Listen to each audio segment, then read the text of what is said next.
In our headlines on this Tuesday afternoon, April 30th, here in South Korea. Findings for the month of March show industrial production and facility investment down 2.1% and almost 7% on month respectively, but retail sales up 1.6%. Meanwhile, back on Monday, President Seok-yeol and opposition party leader Lee Jae-myung agreed on the broader need for healthcare reform, but remained poles apart over other matters. And in the U.S., pro-Palestinian protests continued college campuses despite efforts by authorities to crack down on the rampant rallies, which are now also taking place at French universities. Korea witnessed mixed economic activity in the month of March, with industrial production and facility investment losing substantial ground, but retail sales maintaining their upward trend. Our An Sung-jin starts us off. South Korea's overall industrial output for March saw an on-month decrease for the first time in 5 months, seeing the largest drop since February 2020. Data from Statistics Korea on Tuesday showed that despite an upward trend in the months previous, the figure had fallen by 2.1% on month. This is largely due to a decline in investment and a base effect of relatively high industrial production growth over the past 4 months. By sector, the mining industry decreased by 3.2%, as metal processing used to make electronic parts such as LCD panels dropped. The manufacturing industry was down by 3.5%, and service output fell by 0.8%. Facility investment also saw a large drop of nearly 7% as investments in the machinery and transport sectors dropped. However, consumption has maintained modest growth. Retail sales went up by 1.6% compared to the previous months on the back of increased sales for food and beverage as well as vehicles. There's also been a steady influx of tourists. An official from the Finance Ministry notes that though concerns may arise from the drop in production, the economy is still improving. Despite the drop in industrial output, as seen with the GDP growth, the first quarter is seeing moderate recovery with a balanced portfolio of exports and private expenditure. This would be the 5th consecutive quarter to see an increase in overall production. In order to maintain the trend of recovery, the government pledged to do its best to stabilize prices of agricultural products and energy products, while reinforcing investment to improve people's livelihoods. Han Sung-jin, Arirang News. In the corporate arena, Samsung Electronics saw higher than expected earnings in the first quarter of this year on the back of strong sales of semiconductors and smartphones, our Park Gun-woo reports. South Korean tech giant Samsung Electronics saw a surplus in its operating profit in the first quarter for the first time in 5 quarters. According to Samsung on Tuesday, the company's operating profit in the first quarter of this year was 6.66 trillion won, which is over $4.7 billion. That's an on-year increase of more than 931%. And that's an even larger profit than what was earned during the whole of 2023. Higher costs for DRAM and NAND flash, along with increased demand for high-value memory chips including HBM and DDR5, and strong sales of its first AI smartphone, the Galaxy S24, led to its higher-than-expected jump in profit. Revenue also rose by nearly 13% to around 71.9 trillion won, or $52.2 billion. That was also the first time in 5 quarters that sales were back above the 70 trillion won level. In detail, the Device Solution Division managing semiconductors saw an operating profit of over 1.9 trillion won, or $1.38 billion, during the first 3 months of 2023. While the division saw a yearly deficit of around 15 trillion won last year, it recorded a surplus in quarter 1 for the first time in 5 quarters. The Mobile Experience Division saw stronger sales and operating profit as well, led by the Galaxy 24 smartphone. Park Gun-woo, Arirang News. And first quarter findings also show Korea's defense businesses raked in substantial revenue amid government efforts to boost related exports. Our Shin Se-byuk has the latest numbers. Major domestic defense companies in South Korea have continued to grow in the first quarter of this year. The government has ramped up its initiative to boost the defense industry's competitiveness, with an aim to rank among the top 4 global defense powerhouses. According to a synthesis of recent market expectations by securities firms and Yonhap Infomex data, the combined first quarter revenue of the four leading companies was estimated at 4.4 trillion won, or $3.2 billion, marking an 18% on-year increase. These companies include Hanwha Aerospace, Korea Aerospace Industries, Hyundai Rotem, and LIG Next One. Despite the revenue growth, the overall first quarter operating profit for these companies fell nearly 19% on year to around $251 million. This decline was primarily due to a decrease in high-margin sales in Poland, where recent political shifts have led to a less favorable view of imported weapon systems. Among these, Hanwha Aerospace, South Korea's largest defense company, reported a significant revenue jump of over 9% year-on-year to around $1.5 billion, but saw a sharp decline of 42.5% in operating profit. This was due in part to the absence of new shipments of K9s and Cheonggung missile systems to Poland during the first 3 months of 2024.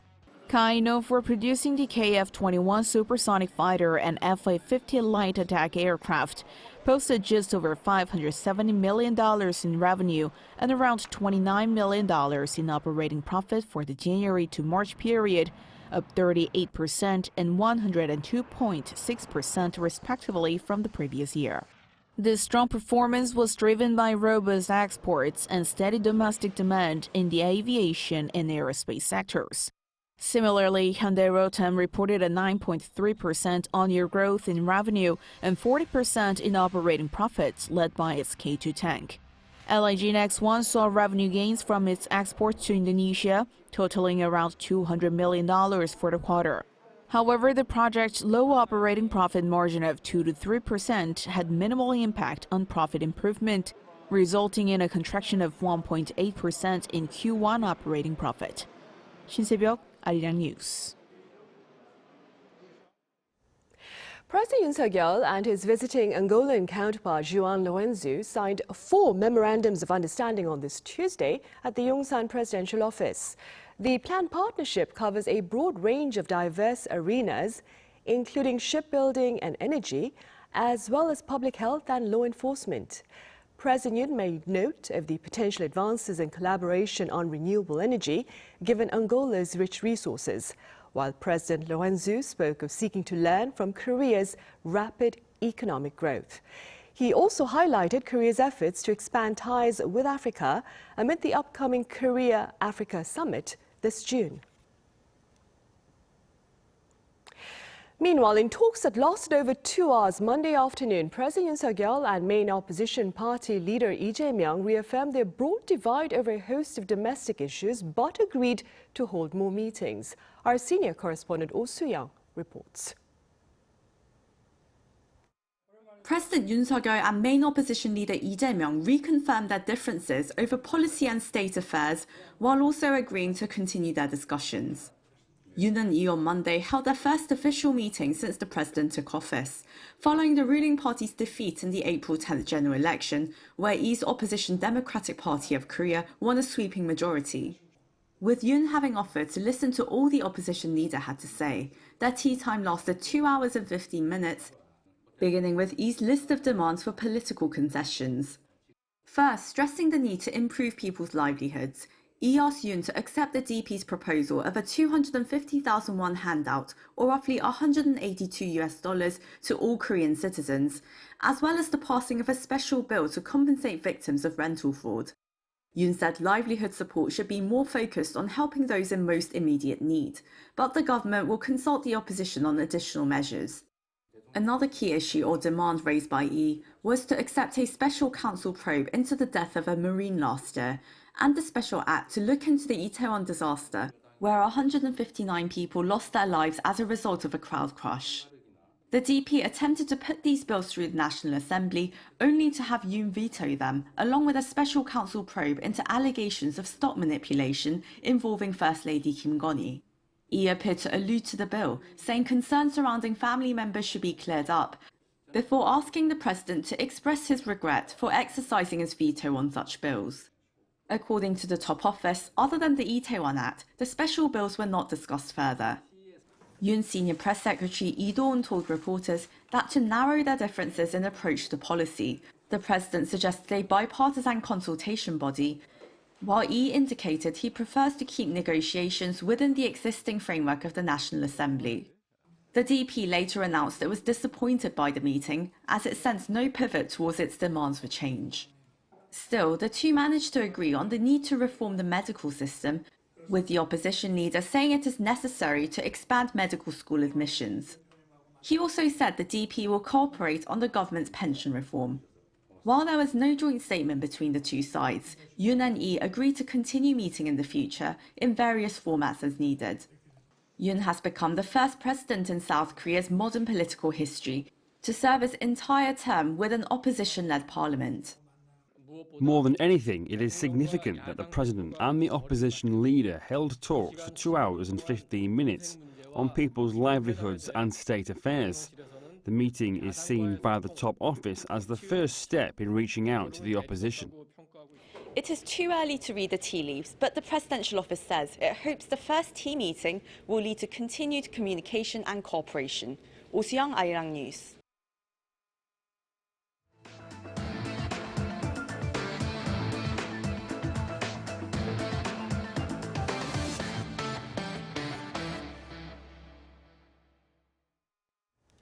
In yet another display of open hostility, Pyongyang has planted landmines on all roads connecting the two Koreas. Our defense correspondent Choi Min-jung reports. North Korea appears to have installed mines on all 3 roads connecting the two Koreas.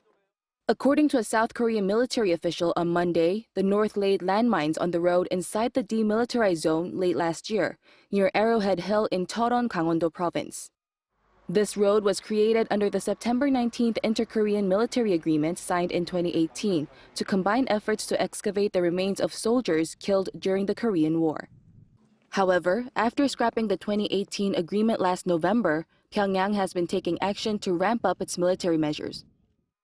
At the end of last year, North Korea declared the complete abolishment of the September 19th military agreement and took steps to restore military measures. Accordingly, our military is taking necessary measures. The regime has now installed mines on all roads between the two Koreas, which had once symbolized reconciliation and cooperation. In January, they were installed on the Gyeonggi and Donghae roads. The North also removed numerous streetlights. North Korea has also been spotted rebuilding its guard posts within the DMZ, which had been destroyed under the 2018 pact. After declaring the inter-Korean relations as that of 2 hostile states, North Korean leader Kim Jong-un in January called for strict measures to block all channels of communication along the border. Choi Min-jung, Arirang News. The monitoring of UN sanctions against North Korea over its nuclear weapons and ballistic missiles ambitions ends on this Tuesday. Since its creation in 2009, the so-called panel of experts played a crucial part in seeking to enforce Security Council resolutions against North Korea. The 8-member panel also shared related reports twice a year, keeping the international community informed about the regime's activities. But back in March, Russia vetoed renewing the mandate of the monitoring panel, effectively ending its 15 years of operation. Meanwhile, UN sanctions monitors say remains from a rocket that struck the Ukrainian city of Kharkiv in early January was from a North Korean Hwasong-11 series ballistic missile. The finding was shared in a lengthy report that added the monitors, however, were not able to verify who and from where the missile was launched. Information provided by Ukrainian authorities has suggested the missile was fired from Russian territory. Both North Korea and Russia have denied international accusations of bilateral weapons trade for use against Ukraine. Pro-Palestinian protests continue at college campuses in the U.S. despite efforts by authorities there to crack down on the rampant rallies, which are also now taking place at French universities. Our Lee Seung-jae has more. 2 p.m. Monday, That was the deadline given to the pro-Palestinian protesters who had set up an encampment at Columbia University in New York to protest against the dire humanitarian crisis in the Middle East and call for the university's divestment from companies with links to the Israeli occupation of Gaza. Despite threats of suspension, 80 tents and dozens of protesters remained in the encampment just after the 2 p.m. deadline. The school says only the students who remain in the encampment after the deadline would face immediate suspension, and not the hundreds of other students who have encircled the camp to protect the protesters while showing their support. The Columbia protests have inspired similar pro-Palestinian demonstrations on campuses across the country, which have led to hundreds of arrests. 6 protesters were arrested at the University of Texas at Austin on Monday, with dozens of police officers and state troopers at the scene. Around 100 protesters were arrested at Boston's Northeastern University over the weekend after police in riot gear cleared an encampment at the school. Protesters at Yale University were seen setting up a new encampment Sunday afternoon after police arrested nearly 50 protesters and cleared a camp. While protesters were warned of suspension and possible arrest, no deadline to leave the encampment was set. Similar protests were also seen at universities in France, including at Sorbonne University in Paris on Monday, where police moved in on dozens of protesters who had camped out in a courtyard in the university to demand an end to Israel's bombardment of Gaza. It follows another massive protest that broke out at the Sciences Po University in Paris last week. According to an official on Monday, funding for Sciences Po would be suspended until calm and security have been restored. Lee Seung-jae, Arirang News. Meanwhile, here in Korea, a center dedicated to promoting the Korean martial art of Taekwondo is celebrating its 10th birthday this year. Our Choi Soo-young was at the celebration. A decade of the ready stance, a leap forward for the next 100 years. On Monday, the Taekwondo Promotion Foundation celebrated the 10th anniversary of its main center, the Taekwondowon, at the T1 Stadium in Muju, Jeollabuk-do Province in South Korea. Taekwondo is a traditional Korean martial art involving punching and kicking techniques. And over the past 10 years, the Taekwondowon has played a central role in promoting the traditional sport to the world. It has welcomed over 2.5 million visitors, with around 20,000 foreigners visiting each year for training in Taekwondo. The Taekwondo Center was created through the strong desires of many Taekwondo practitioners. We run Taekwondo classes in 40 countries overseas and also provide various equipment to developing countries. We also support volunteer groups of university students to actively promote Taekwondo in developing countries. A senior master in Germany who had contributed to the globalization of Taekwondo by actively engaging for nearly 40 years also came to celebrate. In the past, we introduced Taekwondo by doing demonstrations on the streets. Then we started visiting elementary schools in Germany, gathering kids and teaching them. Things have changed a lot now. The ceremony started with a marvelous performance by the Taekwondo demonstration team from Jeonju University. Especially noteworthy was the straight punch event performed by 16 representatives who established the Taekwondowon 10 years ago. Minister of Culture, Sports and Tourism Yoon said the government will support making the center the hub of Taekwondo, enabling it to accurately spread the essence of Taekwondo. Many people around the world who love Taekwondo, I hope they visit the Taekwondowon in Muju at least once in their lifetime. I would be grateful if they experience the pure spirit of Taekwondo and then go back to their own countries and spread Taekwondo there. September 4th is Taekwondo Day in South Korea. The Taekwondo Promotion Foundation plans to hold a grand ceremony that day to commemorate the 30th anniversary of Taekwondo being adopted as an official Olympic sport in 1994. Choi Soo-young, Arirang News, Muju.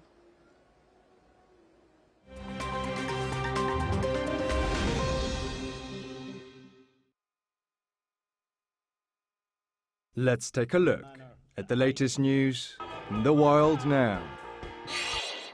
In Kenya, flash floods and a landslide on Monday killed at least 45 and injured over 110 others in and around the villages near the town of Mai Mahiu, not far from the country's capital, Nairobi. According to the Kenya Red Cross, 109 have been hospitalized, while 49 others were reported missing. Among the deaths, the Kenyan police commander said 17 of the recovered bodies were of children. The Kenyan police initially announced that the landslide and flash floods were caused by the collapse of the old Kijabi Dam. However, the Nakuru County said in a statement late Monday that the burst of water mass in a clogged river tunnel under the railway caused the floods. Heavy rains and flooding in Kenya since last month have killed over 140 people so far, with more than 185,000 residents displaced. Moving over to the United Kingdom, where Scotland's First Minister Humza Yousaf announced his resignation on Monday after his decision to abruptly end a power-sharing agreement between his Scottish National Party and the Green Party. The decision, coming just days after saying he had no plans to do so, angered the Green Party, and with calls for a no-confidence vote and no alternative for forming a coalition, Yousaf was under pressure to quit before being forced out. The SNP and the Greens have disagreed over climate change and gender identity issues, including Yousaf's plan to scrap Scotland's carbon emissions reduction goal. The search for a new First Minister has begun with the SNP's John Swinney and Kate Forbes as likely contenders. Yousaf became the first Muslim leader of a major UK political party after he succeeded Nicola Sturgeon 13 months ago. Iraq passed a law on Saturday that would impose heavy prison sentences and fines on gay and transgender people. The law, which was passed quietly as an amendment to an anti-prostitution law, imposes a jail sentence of 10 to 15 years for homosexual relations and 1 to 3 years for people who perform or undergo gender transition surgeries. The new law also bans any organization that promotes sexual deviancy, with a prison sentence of at least 7 years and a minimum fine of around $7,600. A previous draft version of the law that wasn't passed included allowing the death sentence for same-sex relations. The Iraqi parliament's acting speaker, Mohsen al-Mandalawi, said that the vote was a necessary step to protect the value structure of society and that the legislation can protect children from calls for moral depravity and homosexuality. The Rolling Stones, an iconic English rock band that's been active for almost 70 years, kicked off their North America tour in Houston on Sunday. The band, which formed in 1962, stars some of the eldest surviving rock stars, including 80-year-olds Mick Jagger and Keith Richards and 76-year-old Ronnie Wood. The tour began with a performance of the 1981 classic Start Me Up, with frontman Mick Jagger dancing and skipping across the stage and showcasing his vocal range. The Houston performance was the first of 16 shows confirmed across the US and Canada through July. Kim Seong, Arirang News.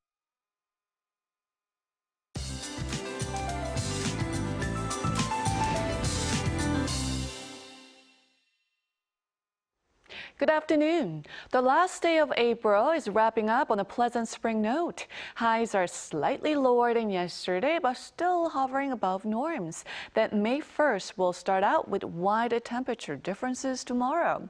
Mostly sunny skies shine down on central parts of the country, but southern regions and the east coast could see 5 to 10 millimeters of rainfall. Then Gyeongsangdo and east of Jeollanam-do province will see passing rain during the day today. So grab a small umbrella in case of rain. Despite cloudy skies, the southern provinces are seeing a big jump in highs. Daegu to see a high of 25 degrees Celsius this afternoon, which is 9 degrees higher than yesterday. Gyeongju topping out at 24 degrees. Rain on Jeju, meanwhile, could continue into tomorrow afternoon. Starting off hot and sunny on Children's Day weekend, then nationwide rain is in the forecast on Sunday afternoon, lingering into Monday with a drop in highs. So please plan accordingly for your long weekend. With that in mind, let's take a look at the international weather conditions.